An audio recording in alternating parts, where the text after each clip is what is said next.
Les sciences, la vieillesse n'est-elle qu'une maladie? La question peut surprendre. Pourtant, de plus en plus de généticiens pensent qu'elle n'est pas une simple usure biologique, la vieillesse, mais une affection, un problème de santé qu'on pourrait donc soigner. C'est un changement de perspective. Bonsoir Nicolas Châteauneuf. Vous nous expliquez tout grâce à votre studio virtuel. Oui, David, il faut savoir que chaque année, nous gagnons 3 mois d'espérance de vie. Notre longévité a considérablement augmenté et nous serons sans doute capables bientôt de repousser encore les limites. Imaginons, David, dans quelques décennies, j'ai 75 ans, me voici ici. Alors je commence à sentir... vous êtes magnifique. Merci, je commence à sentir les effets de l'âge. J'ai économisé un peu d'argent, je vais me payer le dernier traitement qui fait fureur.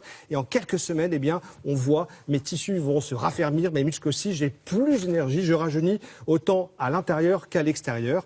Alors évidemment, ça vous paraît sans doute un peu fou, mais au rythme des recherches actuelles, ça pourrait bien devenir la réalité. Mais cet élixir de jouvence existe-t-il déjà? Alors, pour les hommes, je vais vous décevoir. Pour les hommes, non. Pour les souris, oui. Regardez ces deux souris. À gauche, ici, une souris âgée, décatie, qui a des trous de mémoire. À droite, une souris qui a le poil luisant, qui est en pleine forme. Pourtant, les deux souris ont exactement le même âge. En fait, les chercheurs américains ont réussi à rajeunir les souris âgées en redonnant du carburant à ce qu'on appelle les mitochondries. Alors voici une mitochondrie que je vous ai amenée sur le plateau, considérablement agrandie. Ça ressemble à une bactérie, mais en fait, c'est l'usine à énergie de nos cellules.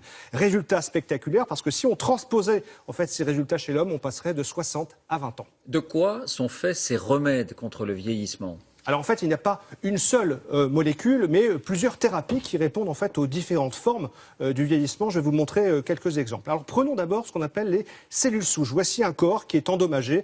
Eh bien, on va réimplanter, David, vos propres cellules modifiées qui seront capables de réparer les dégâts. On le voit ici, ça va s'intégrer dans le tissu. Eh bien, ces cellules souches, ces réparations, elles seront bientôt disponibles pour, par exemple, la rétine, pour le foie ou encore pour les reins.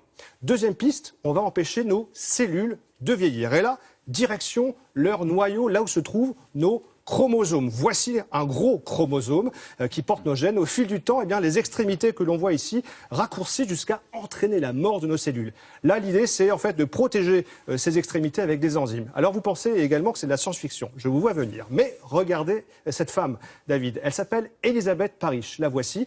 Elle dirige un laboratoire américain. Elle est le premier être humain à avoir testé sur elle-même cette thérapie. Et selon elle, ces cellules ont bien rajeuni. Évidemment, les résultats sont à confirmer, mais la polémique est déjà lancée. Troisième piste, David, pourquoi ne pas intervenir directement sur les gènes eux-mêmes, sur notre ADN? Enlever, par exemple, on le voit ici, un gène nocif ici en rouge, remplacé par un gène bénéfique, plus efficace en vert. Techniquement, c'est déjà possible. On en a parlé ici avec vous, mais ça pose d'énormes problèmes éthiques, moraux. Et qu'en est-il en cas d'accident ou bien si un organe est défaillant tout simplement? Alors il y a ce qu'on appelle les prothèses bioniques, on en parle aussi régulièrement. Imaginons un accident grave vous prive d'un bras, de votre bras, que l'on voit ici. Eh bien, une prothèse high-tech reliée à votre cerveau permettra de reproduire vos mouvements. Vous avez un gros problème cardiaque, eh bien, on va vous implanter ce cœur artificiel qui va s'adapter à votre activité physique. Les progrès dans ce domaine, on le sait, sont impressionnants. Nicolas, l'homme qui va vivre 150 ans est-il déjà né? Alors, on sait ce qu'on dit, en effet. Certains chercheurs parlent même d'aller jusqu'à 300 ans. Mais en fait, il faut savoir que c'est quand même la mort, un processus naturel qui permet de laisser de la place aussi aux générations suivantes.